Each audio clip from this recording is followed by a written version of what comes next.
Hey, Warrior Saints. Glad to have you beautiful people with us as we continue our conversation from yesterday. To do that, let's look at day 4, recap. Day 1, light. Day 2, heavens, skies. Day 3, seas and the dry lands and the vegetation. And thus we roll into day 4.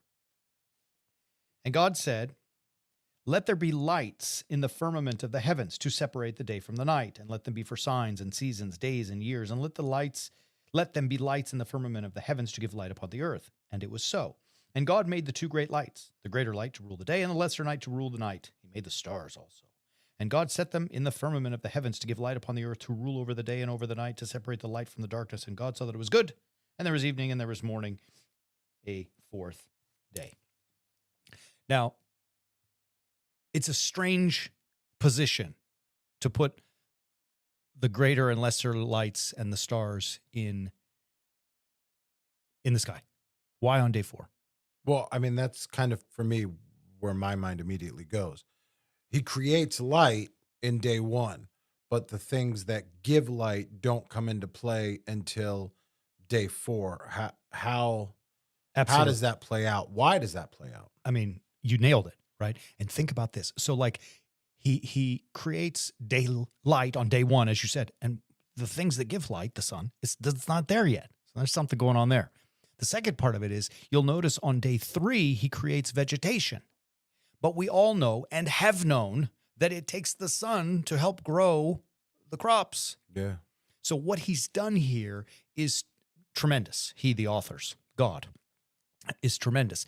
By putting the greater lights, the greater and lesser lights, the stars, the heavenly bodies on day 4, he's crushed them. That's important, as we'll see in just a moment. He's crushed them in that God is the one who creates light. He's the source of light, not these bodies.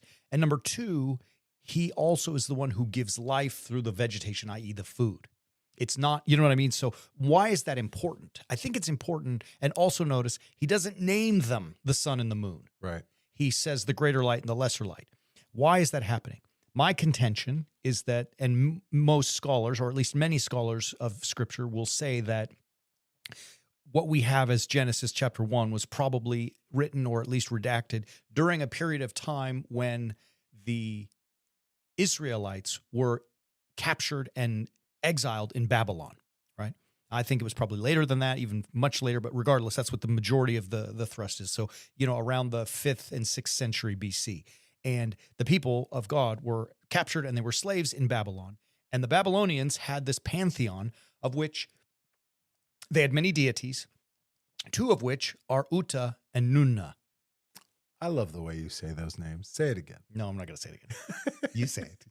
Uta and Nunna. Yeah, I mean, but who are these deities? I should have given you pictures. But Uta and Nunna are the sun and the moon gods. Right. Right. And so in you can see it clearly in Ezekiel. He's trying to establish, get out of here, man. There ain't no gods. There's only one God, right? And so by using that mentality in Genesis, I'm not even going to give you names. You just whatever. I made you.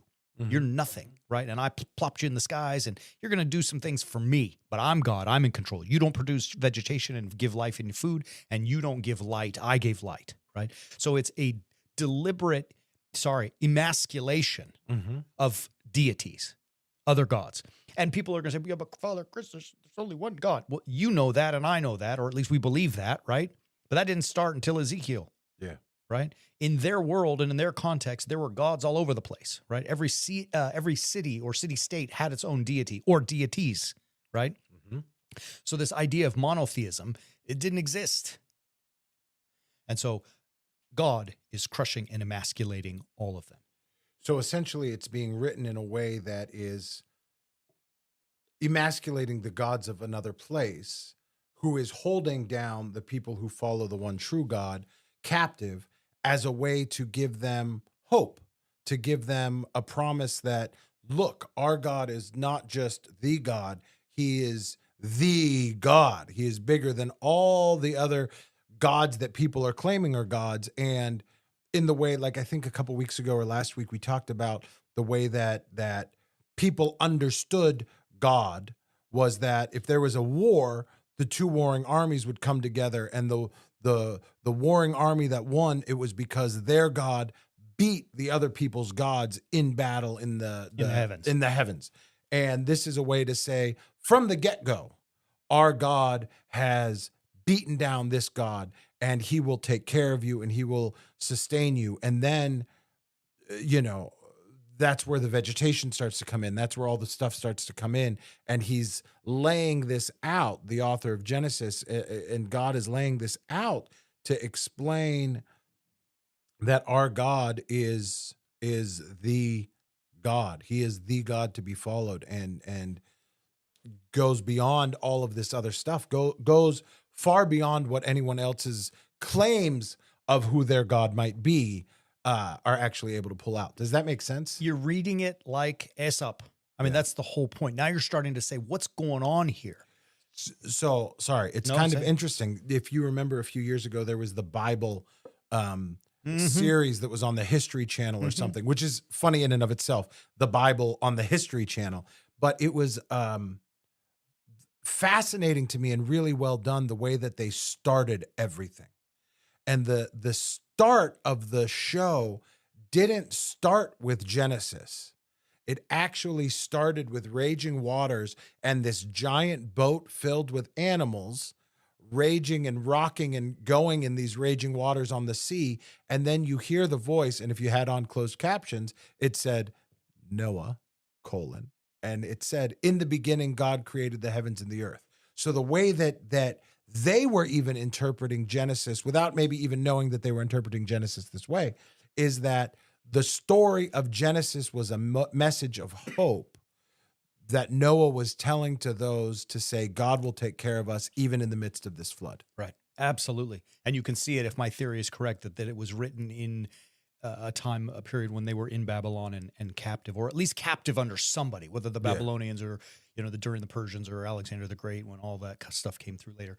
Regardless, it is to say, like, your God is the God Yeah. and he's got it, right? Which is, like you say, it is not it is the message of hope, right? Yeah. So I think that's fantastic stuff in explaining to us a lot about how to read scripture, how to not look at it historically.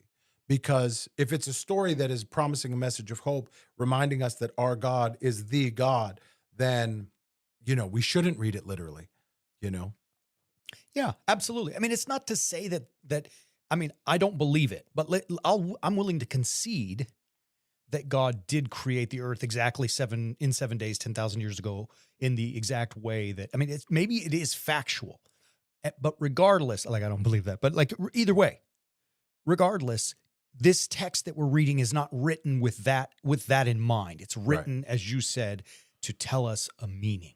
So rather than read it as the history of the Watergate scandal, it becomes an opportunity to watch a show like on HBO, White House Plumbers, that is inspired by true events. They might get some of the factual data correct, but overall it's more a story that has some historical stuff peppered in it, Yeah, I think telling us a meaning about something. yeah, I think you could say that. All right, that's awesome. I didn't watch Watergate. Good stuff. White House Plumbers. White House, Watergate. White House Plumbers. Anyway, it's a long story. I'll tell you about it later. We don't need to bore everyone else with this. But as we move on from that, I think we should look at the rest of Genesis 1 because, I kind of want to see how the story unfolds Yeah. the rest of the way. So let's do it, baby. Come on, and the God said, let the waters bring forth, this is verse 20, God, let the waters bring forth swarms of living creatures, birds fly above the earth across the firmament of the heavens. So God created the great sea monsters and every living creature. That means, by the way, that the Loch Ness Monster is real. So is Sasquatch. But he didn't come to the 6th day. No, but he's also in West Virginia. And every living creature that moves with which the waters swarm according to their kinds, and every winged bird according to its kind. And God saw that it was good. And God blessed them and said, be fruitful, multiply, fill the waters in the seas, and let the birds multiply on the earth. And there was evening, and there was morning, a 5th day. Right? So I only said that he's in West Virginia because they have him in the airport. you should show the picture. I will later. Show the picture. All right, I got to go find the picture. So why don't you talk about day 5 and I'll find the picture of Sasquatch. you cut it in later. That's fine. That's good stuff. So day 5. Now he's filling the seas and the skies. The birds. I mean, he's created the the animals, if you will, Mhm. that are there. And again, it was good. Now it's important the location of the birds and the fish of the sea monsters, all that stuff. Location meaning on day 5 as opposed to day 6, because as we roll into day 6, you see something even more interesting. And God said, verse 24, let the earth bring forth living creatures according to their kinds, cattle, creeping things, beasts of the earth according to their kinds. And it was so. And God made the beasts of the earth according to their kinds, and cattle according to their kinds, and everything that creeps upon the ground according to its kind. And God saw that it was good. Then God said, let us make man in our image after our likeness, and let them have dominion over the fish of the sea, the birds of the air, the cattle, and over all the earth, and over every creeping thing that creeps upon earth. So God created man in his own image. In the image of God, he created him, male and female, he created them. And God said, and God blessed them, and God said to them, be fruitful, multiply on the earth, subdue it, have dominion over the fish of the sea, and so on. And God said, this is now, I'm jumping down to verse 29, I've given you every plant yielding seed, which is upon the face of all the earth, and every tree with a seed in its fruit, you shall have them for food, and to every beast of the earth, and to every bird of the air, and to everything that creeps on the earth, everything and so on. And I've given the green plants for food. And God saw that everything he had made, and behold, it was very good. And there was evening and morning, a 6th day. So he wraps up his creation by making the creeping beasts, right? Like cattle, Yeah. bugs, whatever. Animals. And then he makes man. Now, before we get into the whole man issue, because we tend to anthropocentrize everything, right? It's all about man, which is the battle of Scripture against ego in the first place. Excuse me, but notice what happens. There's like, I don't know if you can pull this off on screen, but notice what he does. Day 1, he creates light. Day 2, he creates the skies. Day 3, he creates the land and he boxes it in. Now on day 4, it's like a parallel to day 1. The sun and the moon, which are not even named to emasculate those gods, he creates the lights that give the light. Day 5 corresponds to day 2 in that he's created the skies and the seas, and now he fills them with the fish and the birds. And the day 6, which is corresponding to day 3, where he creates the land and the vegetation, he puts the beasts of the earth and man on it so that he can, and feed them with that seed. Do you understand? Like, you see what's happening there? I don't think that's, by chance. That's why I say the order is so important, that the days come, because he could have put man first, right? I mean, why not create man on the first day after the ground? Why do the birds and the fish and then the animals?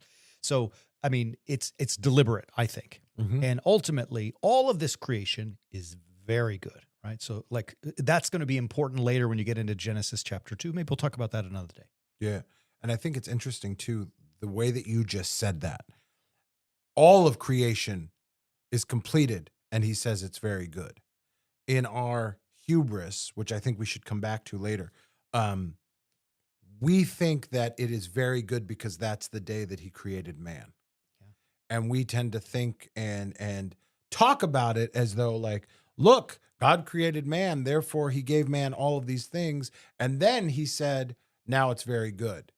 And I don't think that's really what's going on. It's the totality, as you pointed out. It's the totality of creation that is very good. Yeah. It's that he's finished the work that started in verse 1 of, I'm going to gather everything, I'm going to order everything and create everything, build something out of this rubble, and now I've looked at it and it's very good.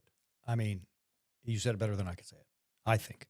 I mean, it's, to use my teacher's word, he creates a symbiosis, right? So he's got the environment, the building blocks for life, a place to live that he has ordered and conquered the bad guy monsters of darkness and waters in order to give us a habitable environment, right? Yeah. And he's given the food, right, for all 3 parts of this environment, the plants, animals, and human beings, right? Like, in other words, and we all have to work together.